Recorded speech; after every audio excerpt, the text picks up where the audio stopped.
Escape by Night, a Civil War Adventure. Chapter 12. The Escape. Samson sat alert. All day long he had known something was going on, and he had not left Tommy's side. Tommy sat on the edge of his bed, staring at a watch he had borrowed from his father's bedroom.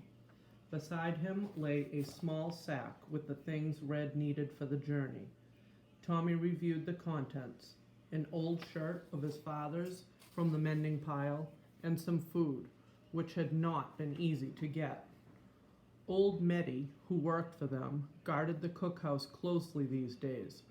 At supper, Tommy had begged for extra biscuits, which he hid in his pockets. Later, he managed to get some apples and carrots. At the time, it seemed like a lot. Now, it didn't look like much. "It's 5 minutes till 8, Samson." Samson stood. Tommy clutched the sack like a security blanket as he tiptoed down the stairs. Samson stayed close at his side. Tommy peeked out the window. The street looked empty. They slipped outside and ducked behind a bush. The wind blew gently through the trees and sounded like people whispering. Tommy thought of his father and mother, who had left an hour ago. By this time, they would be in the Martins' home. How comforting it would be to sit with them now. Tommy shivered, unsure if it was nervousness or the cool fall air. He pulled Samson's warm dog body against him. Tommy turned his attention to two soldiers who stood in front of the church. When they turned away, he and Samson dashed across Telfair and worked their way up to McIntosh Street, moving in and out of the shadows. They crossed McIntosh and hurried to the side door of the church. As quietly as possible, Tommy pushed open the door. The only light inside came from a couple of lanterns, which cast odd shadows around the tall room.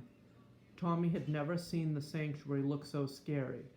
With the low moaning and restless shifting of soldiers, it reminded him of an Edgar Allan Poe story Marion had once read to him.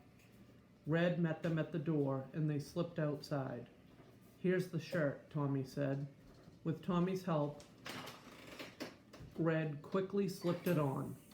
They walked to the back of the church to avoid the guards.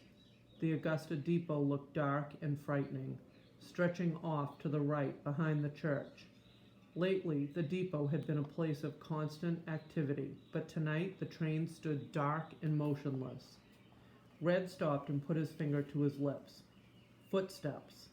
Tommy heard them too, behind the church. It might be the soldiers from the front, or some hospital patients strolling around the back. Neither was good. Red and Tommy crouched at the corner of the building. They didn't have time to wait until the footsteps faded away. Tommy pulled Samson close and whispered softly in his ear, "See if anyone is there." He gave Samson a slight push, and the dog walked slowly around the corner.